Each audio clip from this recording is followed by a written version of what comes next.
সীমার উপর দিয়ে বইছে মুর্শিদাবাদের ফারাক্কা ব্যারেজের জল। ফারাক্কার বিভিন্ন অঞ্চলে জল ঢুকে পড়ছে ইতিমধ্যে, ফলে আতঙ্কে রয়েছে ফারাক্কা এলাকার বাসিন্দারা। ফারাক্কা ব্যারেজের জেনারেল ম্যানেজার জানিয়েছেন, এই মুহূর্তে যতটা জল থাকা উচিত তার চেয়ে অনেক বেশি জল আপস্ট্রিমে জমা হয়েছে। ফলে ফারাক্কা ব্যারেজের 109টি গেট আংশিক খুলে দেওয়া হয়েছে, আর তার জেরেই বিভিন্ন এলাকা প্লাবিত হওয়ার আশঙ্কা রয়েছে।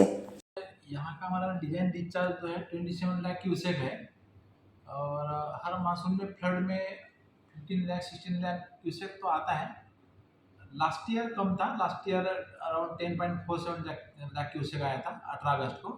इस साल जो है वो मैक्सिमम कल था, कल यस्टरडे कल वो 14.25 लाख क्यूसेक कल था। आज करीब करीब 1 लाख कम हुआ, तो आज 13.53 मतलब 13.5 लाख क्यूसेक आज का है। तो धीरे धीरे 2-4 दिन में कम हो जाएगा।